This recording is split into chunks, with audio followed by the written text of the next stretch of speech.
Hello everyone, I'm Eszter Vajda and welcome to Hometown Talents and Treasures. We're at the Andover High School Sustainable Garden. This is where students plant, maintain, and harvest fruits, vegetables, and herbs for the community.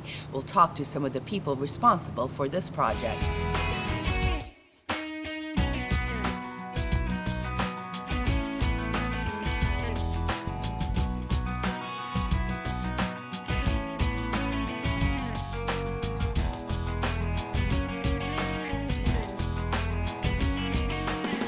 Joining me is Melanie Cutler, a biology teacher here at Andover High School, one of the people responsible for this project. Melanie, how did this get started? So it was about 5 years ago when we started the planning stages. I was teaching environmental science classes at the time, and the students learned about sustainable agriculture and all the different issues with growing food in the course, and I wanted them to have a kind of a learning lab where they could apply the skills they were learning in the classroom to the real world experience. And so a sustainable garden in the middle of Andover High School, Yeah. right? And so how many kids are involved in this? In the past, it was as much as 500 a year, and then when the environmental science classes got cut this past year, it's been about 50 to 100 students in different classes working on the garden. Yeah. What do you hope students get out of this? So a few things. One, it's really nice that they can see where actual food comes from and be able to recognize plants and to say, wow, that's what broccoli looks like when it's growing. And two, to see what's involved in kind of planning and planting and raising food and how easy it can be, once you know what you're doing. And three, all the benefits of growing food locally, and even within our small high school community, we're able to raise some food here, and then it's used in the cafeteria for school lunches. So the kids get a reward from being able to actually eat what they've been growing, which is nice. And this year you've also donated to Neighbors in Need, which is a nonprofit in Lawrence. Yes, so we're happy to be able to take any excess produce that's not used in the cafeteria or over the summer when school's not in session. We've been able to donate the produce to Neighbors in Need, which is great. Why is a project like this especially important in today's world? I think in today's world, kids don't have enough connection with the foods they eat. We all eat food every day, but to be able to get your hands really dirty and grow it and see the process that's involved and when things are ripe and when the seasons are due, we've just kind of lost touch with that piece of our society, especially in New England, where agriculture was so important to our culture kind of over the years. That connection seems to have been lost, so it's been nice to get kids back into it that way. Melanie, thank you so much. Thank you. Joining me now is Michelle Maldari and Ann Knowles with the Andover High School Sustainable Garden. Ladies, this is absolutely incredible. We're in the middle of Andover High School, and there's a beautiful garden full of fruits, vegetables, and herbs. Talk about how this project started, Michelle. Well, the project started with Melanie Cutler, who is our biology, environmental science teacher here, and she was in conjunction with another organization, got the garden going to supply a hands-on experience for students, for them to kind of tie in with what they were learning in class, because it makes such a big difference, I think, when you have something you can actually put your hands on and learn about directly and tie it into your studies. And Ann, we've got tomatoes, we've got squash, we've got zucchini, all types of vegetables. How do you come up with the fruits and vegetables and herbs that you plant? We have decided beforehand, usually in a planning phase at the beginning of the year, we decide which fruit and vegetables are going to go in, primarily because we're feeding the school cafeteria and we have to feed them things that they want to have, that students want to eat. And we also need to choose things that are easier to grow. So those are the kinds of decision making. And so this project is not only during school time, but there's a summer component to it.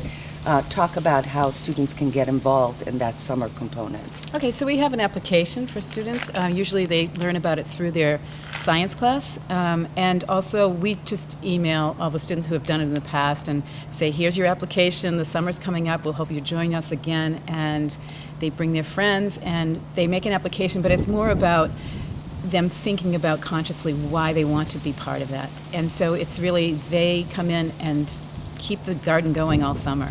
So, and they harvest it. And this summer in particular, we weren't able to sell at the farmer's market, but we donated anything that was harvested to Neighbors in Need this year. So the kids were really happy to do that. Let's talk a little bit about the food politics of this, because a lot of the food that we eat today travels hundreds of miles. Why is it so important? What are the benefits, really, of having something that is locally grown? Well, first of all, with food in particular, you're talking about nutrient levels that will just diminish the further you go from where they're sourced.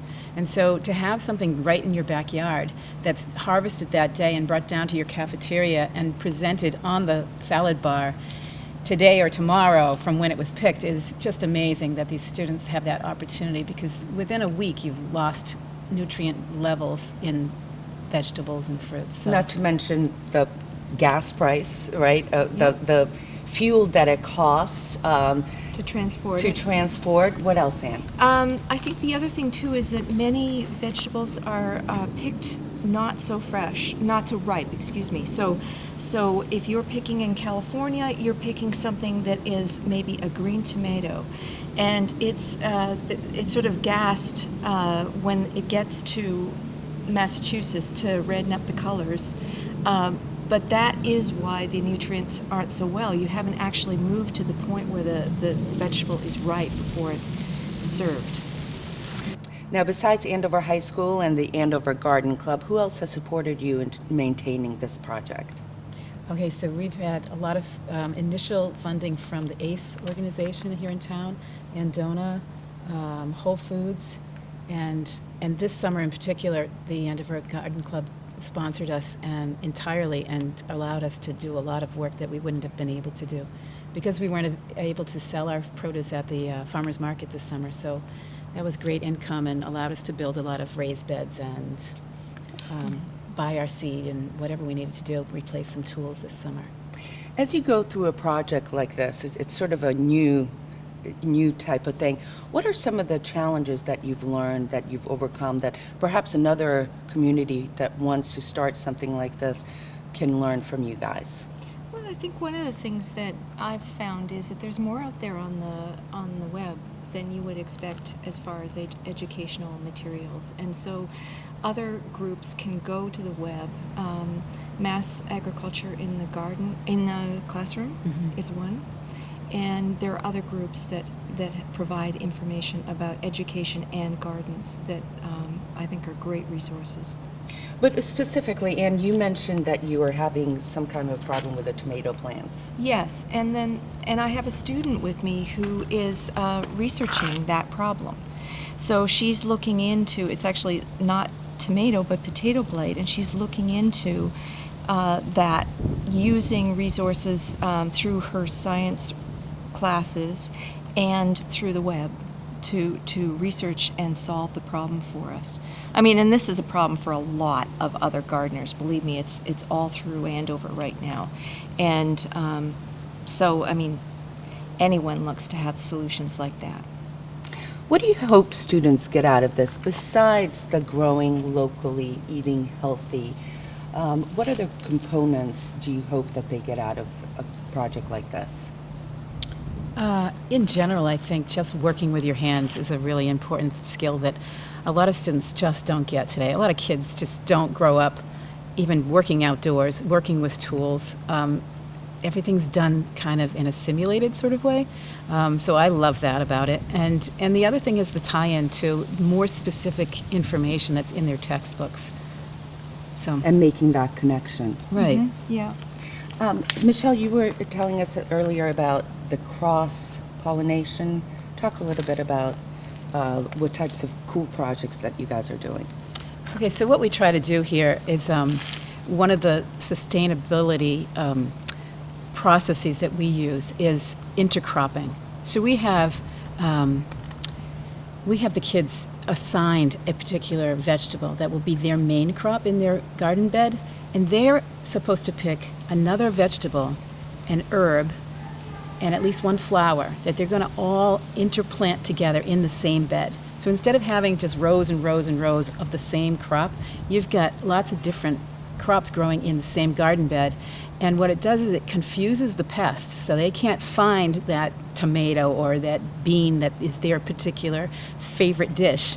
And you've got flowers that are confusing them because of the smells. You've got flowers also that are attracting beneficial insects that will pollinate the rest of the crops because they've just drawn to the flowers and likewise to the smaller flowers that are on the vegetable crops. So in this way, I think the students are learning, oh, this is a more sustainable way of growing things. You don't need to use so many pesticides. You don't need to use so many herbicides that will kill weeds because you've got the whole bed covered.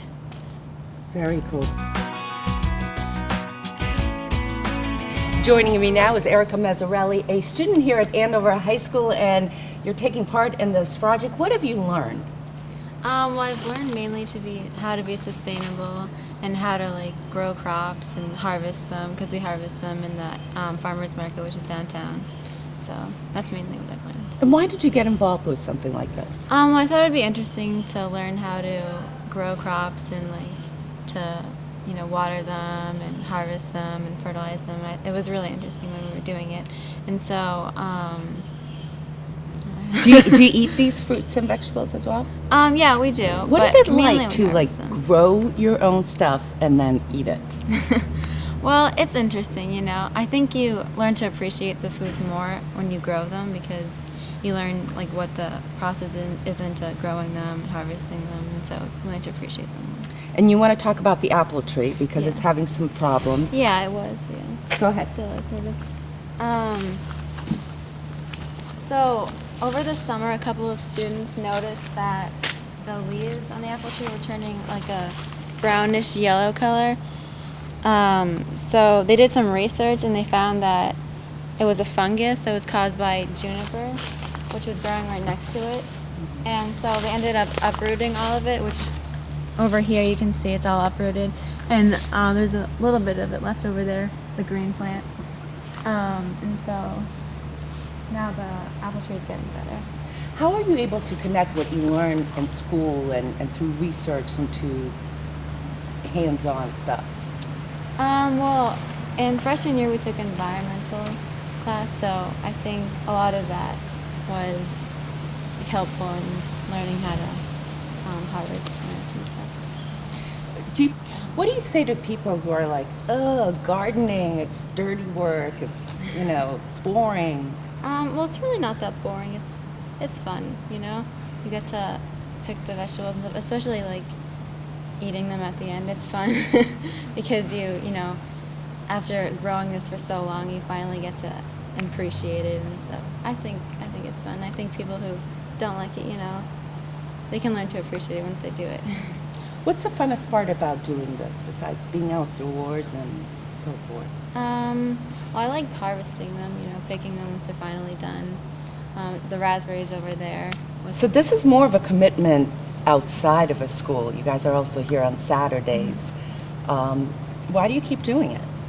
Well, I like to do it. I mean, it's fun. And on Saturdays over the summer, we came in and we would come in the garden and pick all the vegetables or the produce that were harvested and ready to be eaten that day. And so we would bring them down to the cafeteria in the school, and we would wash them and let them air dry because we didn't want to use too many paper towels because we were trying to be sustainable. And Wow, so you're watching every step. yeah, we are. And the water too, we have to watch that. And then we also package them in reusable containers because I think mainly the teachers and the students brought those in. And then we brought them down to the side of the school where we put the packages in bins, and we brought the bins down to the downtown. And then we sold them in the Andover market. Erica, awesome. Any final words? Any message you want to give to students who may be skeptical about this? Just try it, you'll like it. All right, Erica, thank you so much. Thank you. What is that? That's asparagus. Asparagus. Yeah, take a look at the very base of it here. Right down at, see that? Right over there on the stalk. You can tell that if you look at the stalk over there, you can tell that it is asparagus. And this is what asparagus looks like. We harvest it normally when it shoots right out of the ground, so you're getting it, 8 inches off of the ground, and it's all furled up. But this is what asparagus looks like when it grows into a fully grown plant. It's just all unfurled and a completely different looking thing.